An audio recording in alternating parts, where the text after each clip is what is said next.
Hello വിദ്യാർത്ഥികളെ, ഇന്ന് നടന്ന 7ാം ക്ലാസ് പരീക്ഷയുടെ ഏഴാം ക്ലാസ് ബേസിക് സയൻസ് പരീക്ഷയുടെ ക്വസ്റ്റ്യൻ പേപ്പറും അതിൻ്റെ ആൻസേഴ്സുമാണ് നമ്മൾ ഇന്ന് ഡിസ്കസ് ചെയ്യുന്നത്. അപ്പോൾ നിങ്ങൾ ആദ്യമായാണ് ഈ ചാനൽ കാണുന്നതെങ്കിൽ ചാനൽ ഒന്ന് സബ്സ്ക്രൈബ് ചെയ്യണേ. നമുക്ക് ക്വസ്റ്റ്യൻസ് നോക്കാം. First question, a question, figure shows the method of production of plantlets which have the same quality as the mother plant. Which method is this? ഏത് മെത്തേഡാണ് ഇതെന്നാണ് ചോദിച്ചിരിക്കുന്നത്. എന്ത് മെത്തേഡാണ് ഇത്? എയർ ലെയറിംഗ് ആണ്. എന്താണ്? Air layering. ഏത് മെത്തേഡാണ്? എയർ ലെയറിംഗ് ആണ്. Air layering. Write two characteristics of plants produce through this method. ഈ മെത്തേഡിലൂടെ പ്രൊഡ്യൂസ് ചെയ്യുന്ന പ്ലാന്റ്സിൻ്റെ 2 ക്യാരക്ടറിസ്റ്റിക്സ് എഴുതാനാണ് പറഞ്ഞിരിക്കുന്നത്. നിങ്ങൾക്ക് എന്ത് വേണമെങ്കിലും എയർ ലെയറിങ്ങിൻ്റെ ഫീച്ചേഴ്സ് എഴുതാൻ പറ്റും. എന്താണ്? വേഗത്തിൽ ഇതിന് പൂക്കൾ ഉണ്ടാവും, കായ്ക്കും അല്ലേ? വേരൊക്കെ തായ് വേര് പടലൊന്നും ഉണ്ടാവില്ല. പിന്നെ ഇതിൻ്റെ ലൈഫ് സ്പാൻ എന്തായിരിക്കും? കുറയും. അപ്പോൾ ഇതിൻ്റെ 2 ക്യാരക്ടറിസ്റ്റിക്സ് നിങ്ങളോട് എഴുതാനാണ്. ലൈഫ് സ്പാൻ കുറവായിരിക്കും, അതായത് ആയുസ് കുറയും. പിന്നെ എന്താണ്? ബ്ലൂമിങ് അല്ലേ? പെട്ടെന്ന് തന്നെ വേഗത്തിൽ പൂക്കുകയും കായ്ക്കുകയൊക്കെ ചെയ്യും. അതാണ്. അപ്പം നിങ്ങൾക്ക് എയർ ലെയറിങ്ങിന് 2 ക്യാരക്ടർ എഴുതാനാണ് പറഞ്ഞിരിക്കുന്നത്.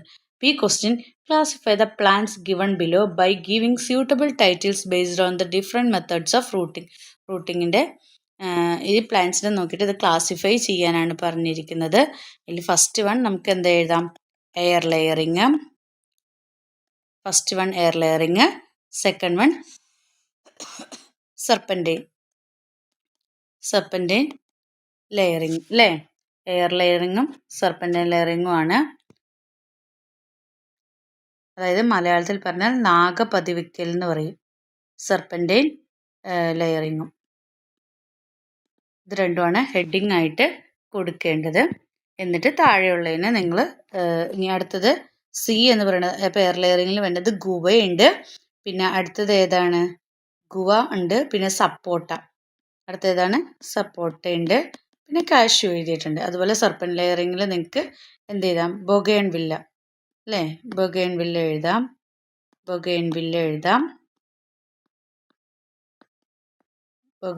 എഴുതാം. ജാസ്മിൻ ഉണ്ട്. പെപ്പർ ഉണ്ട്. ഇനി സി ക്വസ്റ്റ്യൻസിലേക്ക് പോവാം. Things to be taken care of while selecting seeds are given below. Find out the correct group from them. നമുക്ക് താഴെ കൊടുത്തിരിക്കുന്നതിൽ എന്താണ്, ഏതാണ് കറക്റ്റ് ഗ്രൂപ്പ് എന്നുള്ളത് നമ്മൾ നടന്ന് തിരഞ്ഞെടുക്കുകയാണ് ചെയ്യേണ്ടത്. Find out the correct groups from them. ഏതായിരിക്കും? നമുക്ക് എയും ബിയും ശരിയാണ്. ഇതിൽ എയും ബിയും ശരിയാണ്. High yielding plant, fruits formed at the middle of plant's lifespan, seeds which have normal weight. B എന്ന് പറയുന്നത് healthy plant, ripened fruit, seeds which have normal size. അപ്പം ഇതിനകത്ത് എയും ബിയും ശരിയാണ് എന്നുള്ളതാണ് ഇതിൻ്റെ ഉത്തരം. ഒരു സീഡ് സെലക്ട് ചെയ്യുമ്പോൾ നമ്മൾ എന്തൊക്കെ കാര്യങ്ങൾ ശ്രദ്ധിക്കണം എന്നാണ് ചോദിച്ചിരിക്കുന്നത്. അപ്പോൾ ഈ എയും ബിയും ഇതിൽ ശരിയാണ്. ഇനി നെക്സ്റ്റ് ക്വസ്റ്റ്യൻ. അപ്പോൾ അതിൻ്റെ ഓപ്ഷനായിട്ട് ഏതാ വന്നത്? എയും ബിയും ശരിയാണെങ്കിൽ ഓപ്ഷൻ എന്തായിരിക്കും? ഓപ്ഷൻ സി ആയിരിക്കും. അതായത് ഓപ്ഷൻ മൂന്നാമത്തെ, എയും ബിയും ശരി എന്ന് പറയുന്നത് ഒന്നാമത്തെയാണ് അല്ലേ? എയും ബിയും ശരി എന്ന് പറയുന്നത് ഒന്നാമത്തെയാണ്. അതാണ് എഴുതേണ്ടത്. ഇനി സെക്കൻഡ് ക്വസ്റ്റ്യനിൽ എ ക്വസ്റ്റ്യൻ നമുക്ക് നോക്കാം. When a phenolphthalein is sprayed onto a white paper, a pink image appeared. Which may be the substance used for drawing the picture? ഒരു ഫിനോഫ്തലിൻ എന്ത് ചെയ്തു? ഒരു വൈറ്റ് പേപ്പറിൽ സ്പ്രേ ചെയ്തപ്പോൾ ഒരു പിങ്ക് ഇമേജ് അപ്പിയർ ആയി. Which may be the substance used for drawing the picture. എന്താ substance ആയിരിക്കും യൂസ് ചെയ്തിട്ടുണ്ടാവുക? നമുക്ക് നോക്കാം. Lime juice, salt solution, vinegar, turmeric water, baking soda solution, rice water, soap solution, lime water. ഏതായിരിക്കും? Soap solution, lime water. അതായത് നമ്മുടെ സോപ്പ് ലായനിയും ചുണ്ണാമ്പ് വെള്ളവും ആയിരിക്കും. ഇനി B question, acid burns more dangerous than hot water burns. Acid burns എന്ന് പറഞ്ഞാൽ ആസിഡ് കൊണ്ട് പൊള്ളുന്നതിനേക്കാൾ കൂടുതൽ ഡേഞ്ചറസ് അല്ല, വാട്ടറിൽ നിന്ന് പൊള്ളുന്നതിനേക്കാൾ കൂടുതൽ ഡേഞ്ചറസ് ആണ് എന്ത്, ആസിഡിൽ വെച്ചിട്ട് പൊള്ളുന്നത്. What is a reason, what is the first aid given for acid burn. അപ്പോൾ ആസിഡും കൊണ്ട് പൊള്ളിയാൽ എടുക്കേണ്ട നമ്മൾ ഫസ്റ്റ് എയ്ഡ് എന്താണ്, ആസിഡ് കൊണ്ട് പൊള്ളിയാൽ ഇങ്ങനെ പൊള്ളൽ ഇത് ഇത്രയും കൂടുതലാവാനുള്ള റീസൺ എന്താണെന്നാണ് ചോദിച്ചിരിക്കുന്നത്. ഒന്ന് എന്താണ്, ആസിഡ് നമ്മുടെ ശരീരത്തിൽ വീണാൽ എന്ത് ചെയ്യും, നമ്മുടെ ശരീരത്തിൽ എന്ത് ചെയ്യും, എല്ലാ കലകളിലും എന്ത് ചെയ്യും, ജലം വാട്ടറൊക്കെ വലിച്ചെടുക്കും. അതുപോലെ താപമൊക്കെ, അതായത് ഹീറ്റ് പുറത്തേക്ക് വിടും. അതുപോലെ നമ്മുടെ സ്കിൻ ഇതൊക്കെ നശിക്കും. അപ്പോൾ അതുകൊണ്ടാണ് എന്ത് ചെയ്യുന്നത്, ആസിഡ് ബേൺസ് നമുക്ക് നല്ല ഭയങ്കര എഫക്റ്റീവിലായിരിക്കും ഉണ്ടാവുക. അതായത് ഡേഞ്ചറസ് ആയിരിക്കും. ആസിഡും കൊണ്ട് പൊള്ളിയാൽ ഭയങ്കര ഡേഞ്ചറസ് ആയിരിക്കും. പിന്നെ അതിന് എടുക്കാനുള്ള ഫസ്റ്റ് എയ്ഡുകൾ എന്താണെന്ന് വെച്ചാൽ, ആദ്യം ധാരാളം എന്ത് ചെയ്യണം, നമ്മൾ കോൾഡ് വാട്ടർ ഒഴിക്കണം, ധാരാളം തണുത്ത വെള്ളം ഒഴിക്കുകയൊക്കെ ചെയ്യുക. അതാണ് അതിനെടുക്കാനുള്ള ഫസ്റ്റ് എയ്ഡ് എന്ന് പറയുന്നത്. Vinegar is used to keep pickles without decay. Write two other uses of vinegar. Vinegar നമ്മുടെ ഈ അച്ചാറുകളൊക്കെ കേടുകൂടാതിരിക്കാൻ വേണ്ടി നമ്മൾ വിനെഗർ ആഡ് ചെയ്യും അല്ലേ. അപ്പോൾ നമുക്ക് വിനെഗറിൻ്റെ വേറെ 2 യൂസസ് എഴുതാനാണ് പറഞ്ഞിരിക്കുന്നത്. നമ്മൾ ഈ കറകളൊക്കെ നീക്കം ചെയ്യാൻ വേണ്ടിയിട്ട് വിനെഗർ ഉപയോഗിക്കാറുണ്ട് അല്ലേ.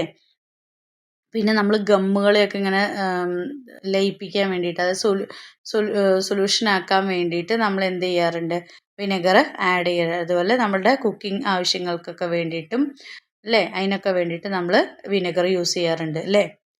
കുക്കിംഗ് ആവശ്യങ്ങൾക്കൊക്കെ വേണ്ടിയിട്ട് വിനെഗർ യൂസ് ചെയ്യാറുണ്ട്. അതുപോലെ ഈ കറയൊക്കെ ഉണ്ടായി അതൊക്കെ നീക്കം ചെയ്യാൻ വേണ്ടിയിട്ടും വിനെഗർ യൂസ് ചെയ്യാറുണ്ട്. അതുപോലെ ഈ ഗമ്മൊക്കെ സൊല്യൂഷൻ ആക്കാൻ വേണ്ടിയിട്ട് നമ്മൾ വിനെഗർ യൂസ് ചെയ്യാറുണ്ട്. അപ്പോൾ ഏതെങ്കിലും 2 പോയിന്റ്സ് എഴുതാനാണ് പറഞ്ഞിരിക്കുന്നത്. സെക്കൻഡ് ഓർ ക്വസ്റ്റ്യൻ ആണ്, examine the table given below and rewrite the mistake if any. താഴെ കൊടുത്തിരിക്കുന്നതിൽ എന്തെങ്കിലും മിസ്റ്റേക്ക് ഉണ്ടെങ്കിൽ റീറൈറ്റ് ചെയ്യാനാണ് പറഞ്ഞിരിക്കുന്നത്.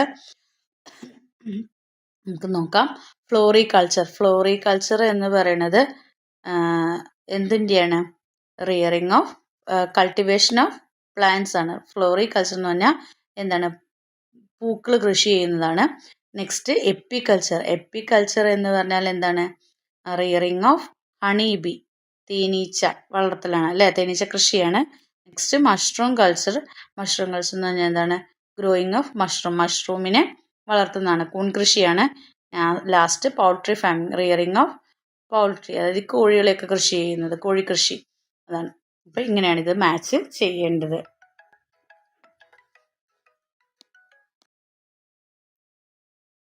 Next B question, destruction of frogs may affect agricultural production. What is your response to this statement? ഫ്രോഗ്സിൻ്റെ destruction അല്ലേ, agriculture പ്രൊഡക്ഷനെ affect ചെയ്യും. What is നിങ്ങളുടെ റെസ്പോൺസ് അതിനെക്കുറിച്ച് എന്താണ് എന്നാണ് ചോദിച്ചിരിക്കുന്നത്.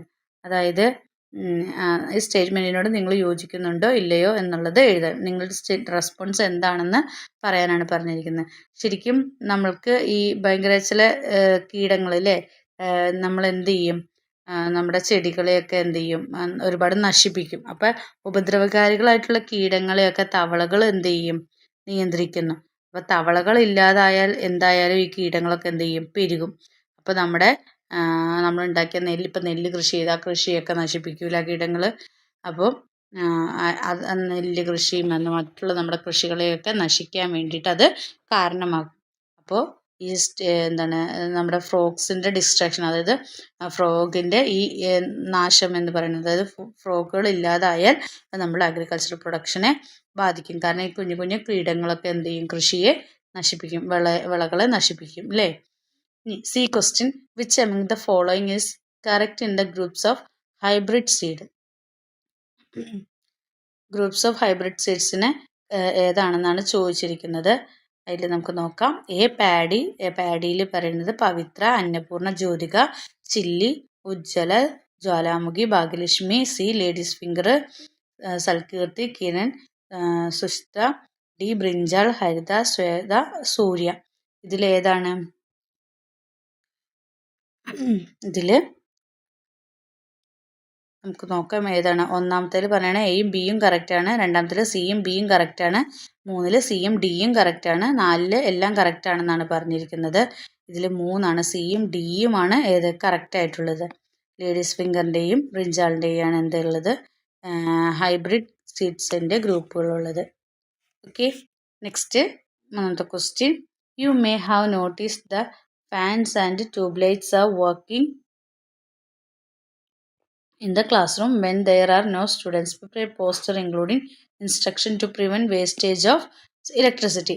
നിങ്ങളുടെ ക്ലാസ്സിൽ, അതായത് നിങ്ങൾ നോട്ടീസ് ചെയ്യുകയാണ് നിങ്ങളുടെ ക്ലാസ്സിൽ കുട്ടികളൊന്നുമില്ല, ആരുമില്ല, പക്ഷേ ഫാനും ലൈറ്റൊക്കെ ഓൺ ആയിട്ട് ഇരിക്കുകയാണ്. അപ്പോൾ ഈ വേസ്റ്റേജ് ഓഫ് ഇലക്ട്രിസിറ്റി വേസ്റ്റ് ചെയ്യുന്നതിനെക്കുറിച്ച് ഒരു poster തയ്യാറാക്കുകയാണ്.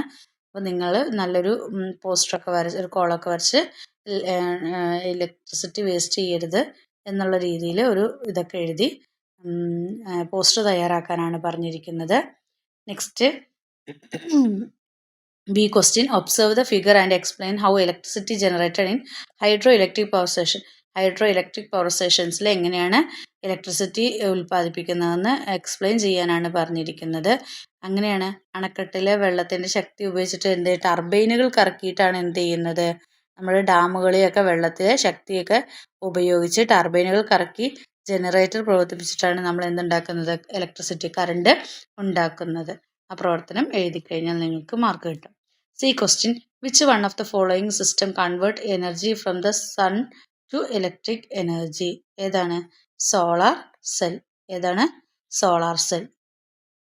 Next fourth question. Examine the given statement and reason and write down the correct one. Statement തന്നിട്ടുണ്ട്. Curd has sour taste. തൈരിന് സോർ ടേസ്റ്റ് ആണെന്ന് പറഞ്ഞിട്ടുണ്ട്. Reason contain lactic acid. അതിന് കാരണം lactic acid ആണെന്നും പറഞ്ഞിട്ടുണ്ട്. നിങ്ങളോട് ചോദിച്ചിരിക്കുന്നത് ഈ താഴെ തന്നിരിക്കുന്നതിൽ എന്താണ് കറക്റ്റ്, അല്ലെങ്കിൽ ഏത് രണ്ടും ശരിയാണോ, രണ്ടും തെറ്റാണോ, അതോ ഒരെണ്ണം മാത്രം ശരിയാണോ, ഒരെണ്ണം തെറ്റാണോ, അങ്ങനെയൊക്കെയാണ് ഓപ്ഷൻസ് ചോദിച്ചിരിക്കുന്നത്. ഇതിൽ ഏതാണ് ശരിയായ ഉത്തരം? ബി ആണ് ശരിയായിട്ടുള്ള ഉത്തരം. എന്താണ്? സ്റ്റേറ്റ്മെന്റ് ഈസ് കറക്റ്റ് അല്ലേ, പ്രസ്താവന ശരിയാണ്. And reason is suitable for the statement. അപ്പോൾ നൽകിയിരിക്കുന്ന കാരണം പ്രസ്താവനയ്ക്ക് യോജിച്ചതാണ്, സ്യൂട്ടബിൾ ആണ്. അപ്പോൾ ബി ആണ് ശരിയായിട്ടുള്ള ഓപ്ഷൻ എന്ന് പറയുന്നത്. ഇനി B question. Soap is made by using caustic soda, coconut oil, water, sodium silicate, stone powder, colour and perfume. The stages of preparation of soaps are given below. Complete the missing one. ഇത് നമ്മളുടെ എന്തിനാണ്, preparation of സോപ്പിൻ്റെ ഒരു stages ആണ് നൽകിയിരിക്കുന്നത്. Table complete ചെയ്യാനാണ് പറഞ്ഞിട്ടുള്ളത്. അപ്പോൾ first one എന്തായിരിക്കും? ഇത് തന്നിട്ടുണ്ട് അല്ലേ, കാസ്റ്റിക് സോഡ അല്ലേ. യൂസിങ് ഈ കാസ്റ്റിക് സോഡ എന്ത് ചെയ്യണം, വാട്ടറിൽ സോലുബിൾ ആക്കണം അല്ലേ, വാട്ടറിലിട്ട് ലയിപ്പിക്കണം. അപ്പോൾ കാസ്റ്റിക് സോഡ വാട്ടറിൽ ലയിപ്പിക്കുകയാണ് ആദ്യം ചെയ്യേണ്ടത്. സൊല്യൂഷനാക്കി കാസ്റ്റിക് സോഡയും വാട്ടറും കൂടെ ഒഴിച്ചിട്ട് വാട്ടറിൽ സോലുബിൾ ആക്കുകയാണ് വേണ്ടത് ആദ്യം. കാസ്റ്റിക് സോഡ എന്ത് ചെയ്യണം, വാട്ടറിൽ സോലുബിൾ ആക്കണം. അതാണ് ഫസ്റ്റ് സ്റ്റേജ്. സെക്കൻഡ് സ്റ്റേജ് എന്ന് പറയുന്നത് എന്താണ്, add coconut oil when it cool and എന്നിട്ട് എന്ത് ചെയ്യണം, കോക്കനട്ട് ഓയിൽ ആഡ് ചെയ്തിട്ട് അത് നന്നായി ഇളക്കിയിട്ട് കൂൾ ചെയ്യാൻ വേണ്ടിയിട്ട് വയ്ക്കണം. മൂന്നാമത്തെ പ്രോസസ്സ് എന്തായിരിക്കും? മൂന്നാമത്തെ പ്രോസസ്സിൽ എന്താണ്, സോഡിയം സിലിക്കേറ്റും, മൂന്നാമത്തെ നമ്മൾ എന്താണ്, സോഡിയം സിലിക്കേറ്റും സ്റ്റോൺ പൗഡറും കൂടി മിക്സ് ചെയ്ത് ചേർക്കുക അല്ലേ. അപ്പോൾ അതാണ് ഇവിടെ വേണ്ടത്. മൂന്നാമത്തേൽ സോഡിയം സിലിക്കേറ്റും സ്റ്റോൺ പൗഡറും ആഡ് ചെയ്യണം. Add sodium silicate and stone powder, അതാണ് മൂന്നാമത്തേൽ വേണ്ടത്. അപ്പോൾ ആദ്യം യൂസിങ് എന്താണ്, കാസ്റ്റിക് സോഡ എന്ത് ചെയ്യണം, വാട്ടറിൽ സോല്യൂബിൾ ആക്കണം. രണ്ടാമത് നമുക്ക് തന്നിട്ടുണ്ട് കോക്കനട്ട് ഓയിൽ ആഡ് ചെയ്യണമെന്ന്. മൂന്നാമത് നമ്മൾ എന്താണ്, സോഡിയം സിലിക്കേറ്റും സ്റ്റോൺ പൗഡറും ആഡ് ചെയ്യുക. പിന്നെ എന്താണ് ചെയ്യേണ്ടത്, കളർ ആൻഡ് പെർഫ്യൂം. അഞ്ചാമതായിട്ട് നമ്മൾ എന്ത് ചെയ്യണം, ആഡ് കളർ ആൻഡ് പെർഫ്യൂം, കളറും പെർഫ്യൂമും ചേർക്കണം.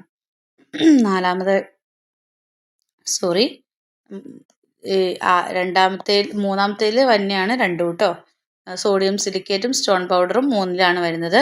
പിന്നെ കളർ ആൻഡ് പെർഫ്യൂം ചേർക്കണതാണ് നാലാമത്തെ പ്രോസസ്സിൽ വരുന്നത്. നാലാമത്തെ പ്രോസസ്സിൽ ആഡ് കളർ ആൻഡ് പെർഫ്യൂം, കളറും പെർഫ്യൂമും ചേർക്കുക.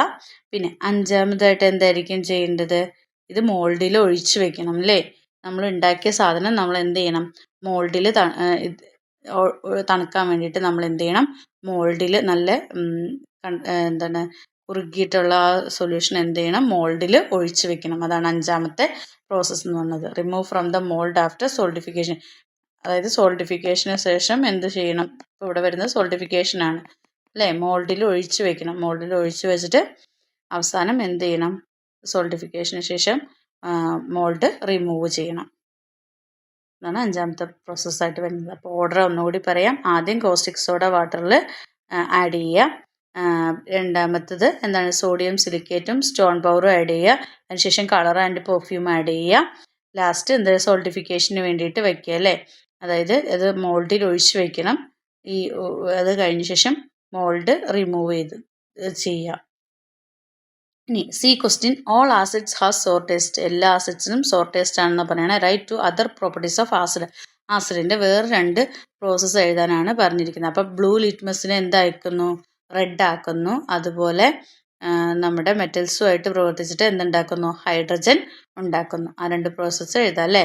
അപ്പോൾ ബ്ലൂ ലിറ്റ്മസിനെ എന്താക്കി മാറ്റും, റെഡ് ആക്കി മാറ്റും ആസിഡ്സ് അല്ലേ. ആസിഡിൻ്റെ ഒരു വേറൊരു പ്രോപ്പർട്ടിയാണ്. ബ്ലൂ ലിറ്റ്മസിനെ റെഡ് ആക്കുന്നു.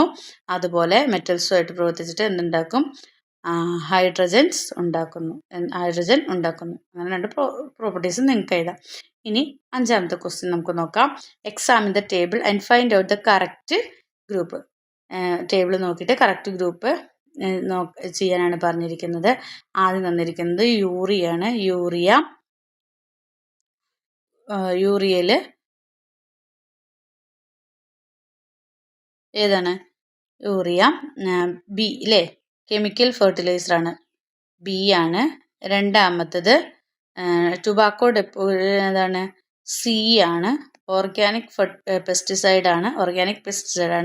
അടുത്തത് വെർമി കമ്പോസ്റ്റ് എന്ന് പറഞ്ഞത് ഡി ആണ്. ഓർഗാനിക് ഫെർട്ടിലൈസറാണ്. ലാസ്റ്റ് വൺ ട്രൈക്കോഗ്രാമ എന്ന് പറയുന്നത് ബയോളജിക്കൽ കൺട്രോൾ ആണ്. എന്താണ്, ബയോളജിക്കൽ കൺട്രോൾ. അപ്പോൾ നമ്മുടെ ഓപ്ഷൻ എ ആണ്. 1 ബി, 2 സി, 3 ഡി, 4 എ. അപ്പോൾ ഓപ്ഷൻ എ ആണ് കറക്റ്റ് ആയിട്ടുള്ള ഉത്തരം. ഇനി നെക്സ്റ്റ് ബി ക്വസ്റ്റ്യൻ തന്നിരിക്കുന്നു. ഇവിടെ ഒരു കാർട്ടൂൺ കാണിച്ചതുണ്ട്. I apply chemical fertilisers only.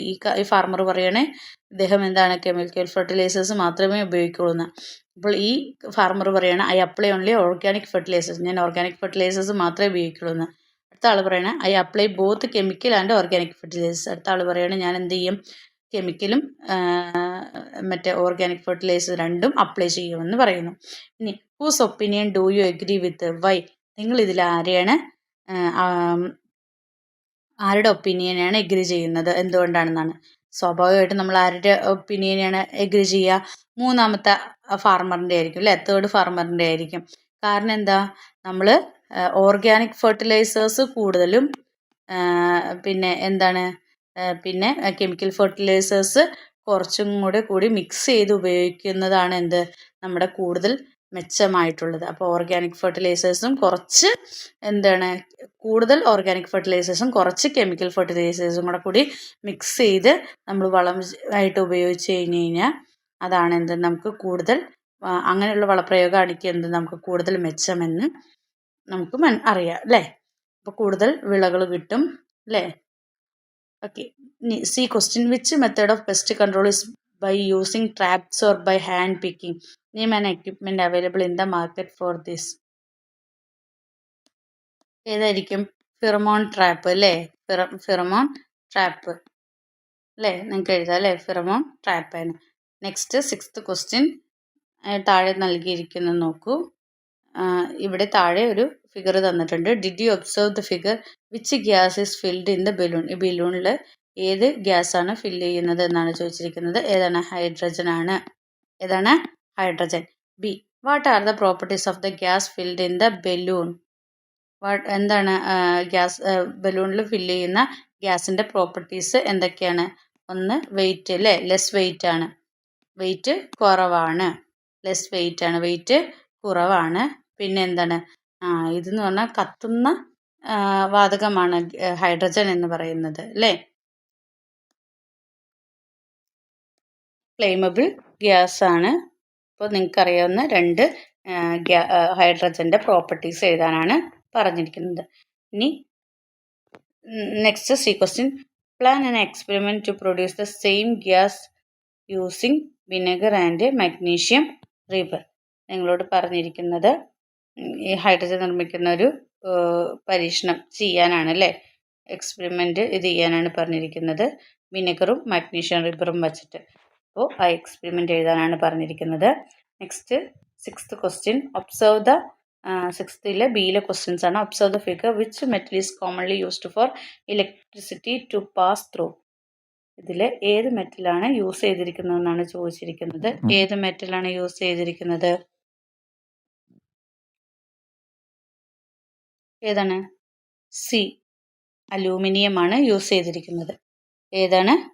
C, അലൂമിനിയമാണ് use ചെയ്തിരിക്കുന്നത്. ഇനി B question, draw an open circuit using the symbols of mini motor, conducting wire, battery and A switch.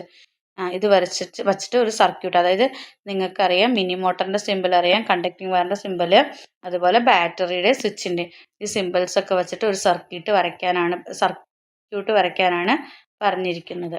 C question, the different types of bulbs used in our homes are LED, CFL and filament bulb. The following table indicate their properties. Examine the table and write your findings. Which bulb is better to use in your home? Write your inference. താഴെയുള്ള table പരിശോധിച്ച് നിങ്ങളുടെ വീട്ടിൽ നിങ്ങൾക്ക് ഉപയോഗിക്കാൻ പറ്റുന്ന better ആയിട്ടുള്ള bulb ഏതാണ് എന്ന് അതിൻ്റെ കാരണം എന്താണെന്ന് പറയാനാണ് പറഞ്ഞിരിക്കുന്നത്. ഏതായിരിക്കും? LED ബൾബ് ആയിരിക്കും. ഏതാണ്? LED ബൾബ് ആയിരിക്കും. കാരണം എന്താണ്? LED ബൾബ് ഒന്ന് നമുക്ക് ചിലവ് കുറവാണ്, മീൻസ് എനർജി ലോസ് ഉണ്ടാവുന്നില്ല അല്ലേ, എനർജി നഷ്ടം ഉണ്ടാവുന്നില്ല, ഊർജ്ജ നഷ്ടം ഉണ്ടാവുന്നില്ല, എനർജി ലോസ് ഉണ്ടാവുന്നില്ല. പിന്നെ നമുക്ക് പരിസ്ഥിതിക്ക് ദോഷകരമല്ല. LED ബൾബുകൾ പരിസ്ഥിതിക്ക് അല്ലേ എക്കോ ഫ്രണ്ട്ലി ആണ്, പരിസ്ഥിതിക്ക് ദോഷമില്ല. അപ്പോൾ LEDയുടെ 2-3 ഗുണങ്ങൾ എഴുതിയിട്ട് നിങ്ങൾക്ക് അത് എഴുതാം. എനർജി കൺസപ്ഷൻ നോക്കൂ. അപ്പോൾ LED എന്ന് പറയുന്നത് എനർജി ലോസ് ഉണ്ടാക്കുന്നില്ല, അതുപോലെ എന്താണ് എക്കോ ഫ്രണ്ട്ലി ആയിട്ടുള്ളതാണ്. അപ്പോൾ നമുക്ക് ഉപയോഗിക്കാൻ പറ്റിയ വീട്ടിൽ ബെറ്ററായിട്ട് യൂസ് ചെയ്യാൻ പറ്റിയത് ഏതാണ്? LED ബൾബാണ്. അപ്പോൾ LED ബൾബിൻ്റെ 2-3 ഗുണങ്ങൾ എഴുതിയാൽ മതി നിങ്ങൾ. അതുകൊണ്ട് അല്ലേ. അപ്പോൾ ഇത്രയൊക്കെയാണ് നിങ്ങളുടെ എക്സാമുമായി ബന്ധപ്പെട്ടിട്ടുള്ള ഇന്നത്തെ ക്വസ്റ്റ്യൻസ് ഉള്ളത്. നിങ്ങൾക്ക് വീഡിയോ ഉപകാരപ്രദമായെങ്കിൽ ലൈക്ക് ചെയ്യുക, ഷെയർ ചെയ്യുക. ആദ്യമായി ചാനൽ കാണുന്ന കൂട്ടുകാരുണ്ടെങ്കിൽ ചാനൽ സബ്സ്ക്രൈബ് ചെയ്യണേ. Then see you again. Thank U.